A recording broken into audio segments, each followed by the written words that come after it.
ഞാനിന്ന് ബിരിയാണി ഉണ്ടാക്കാൻ പോവാണ് കേട്ടോ. അപ്പോൾ അതിന് വേണ്ടിയിട്ട് ഞാനിത് ചിക്കൻ ഉണ്ടല്ലോ നന്നായിട്ട് കഴുകി എടുത്തിട്ട് അതിൽ 2 വലിയ ഉള്ളി ഇട്ട സവാള, അതുപോലെ തന്നെ ഇഞ്ചി വെളുത്തുള്ളി ചതച്ചത്, പച്ചമുളക് ചതച്ചത്, മഞ്ഞൾപ്പൊടി, മുളക് പൊടി, പെരിഞ്ചീരകത്തിൻ്റെ പൊടി, പിന്നെ നാരങ്ങ നീര്, ഒരു മുറി നാരങ്ങ നീരും ചേർത്ത് കുറച്ച് നേരമായിട്ടുണ്ട് ഇത് വെച്ചിട്ട്. ഇനി ഞാൻ ഒന്നും ചെയ്യണില്ല, അത് നേരെ ഈ പാത്രത്തിലേക്ക് ഇടുക കേട്ടോ. ഇത് ഞാൻ ബിരിയാണിക്കുള്ള ഉള്ളി വറുത്ത് കോരി എണ്ണയാണ്, അതാണ് ആ ഉള്ളി കരി കിടക്കുന്നത്.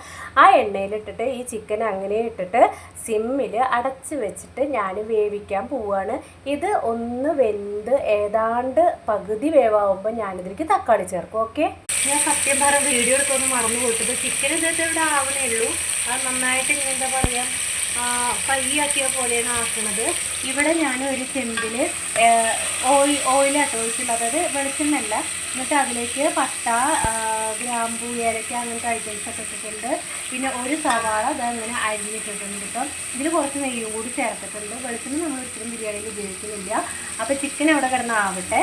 അപ്പം നമുക്ക് ഇതൊന്ന് മൂത്ത് വരുമ്പോൾ എപ്പോഴും ഉള്ളി ഇട്ടതിന് ശേഷം ഇഞ്ചി വെളുത്തുള്ളി പേസ്റ്റ് ചേർക്കട്ടെ, എന്നാലാണ് അതിൻ്റെ ടേസ്റ്റ് അതിലേക്ക് കിട്ടുള്ളൂ കേട്ടോ. അപ്പോൾ അത് ഞാൻ ഉള്ളി നല്ല ബ്രൗൺ കളർ ആവാനും നിന്നിട്ടില്ല. ഇത് ഇഞ്ചി വെളുത്തുള്ളി പേസ്റ്റ് ചേർത്തിട്ടുണ്ട്. ഞാൻ തന്നെ വീഡിയോ എടുക്കുന്നുണ്ട്, എനിക്കിത് ചേർക്കണമെന്ന് പറഞ്ഞിട്ട് ചേർക്കണേ കാണിക്കാൻ പറ്റില്ല. അത് ഞാൻ ചേർത്തിട്ടുണ്ട്. ഇപ്പോൾ കുറച്ച് ഉപ്പും ചേർത്തിട്ടുണ്ട്.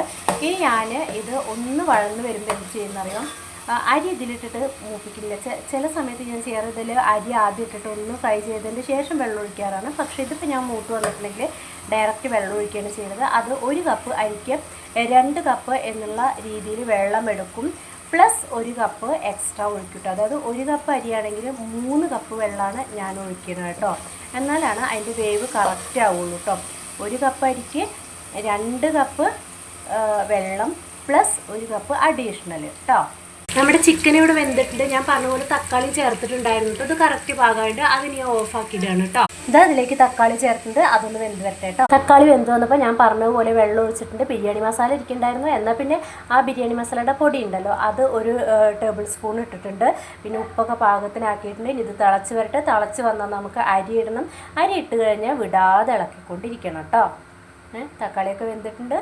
ഓക്കെ, അപ്പോൾ വെള്ളം തിളച്ചപ്പോൾ ഞാൻ അരിയിട്ടുണ്ട്. ഇനി നമ്മൾ ഇത് തിള വരുന്നത് വരെ കൈവിടാതെ ഇളക്കണം. അപ്പോൾ എല്ലാവരും ആദ്യമായിട്ട് ഉണ്ടാക്കുന്നവർ വിചാരിക്കും തിളച്ചിട്ടല്ലേ ഇട്ടെന്ന്. പക്ഷേ തിളച്ചിട്ടിട്ട് അരി ഇട്ടാൽ പിന്നെ ആ തിള അവിടെ നിൽക്കും. പിന്നെ വീണ്ടും അരി ഇട്ടിട്ട് തിളയ്ക്കണം. അത് തിളയ്ക്കുന്ന വരെ ഒന്ന് ഇതിങ്ങനെ വെള്ളം വറ്റുന്ന വരെ നമ്മൾ ഇളക്കിക്കൊണ്ടേയിരിക്കണം, എന്നാലാണ് അതിൽ ചേരുള്ളൂ കേട്ടോ. അപ്പോൾ ഇനി ബിരിയാണിയായിട്ട് കാണാം. ഓക്കെ, ഇതപ്പോൾ തിളച്ചത് വരെ ഞാനിങ്ങനെ കൈവിടാതെ ഇളക്കി. നിങ്ങളോട് പറയാത്തൊരു കാര്യം ചേർത്തിട്ടും 1 ടീസ്പൂണും തൈര് ചേർത്തിട്ടുണ്ടായിരുന്നു.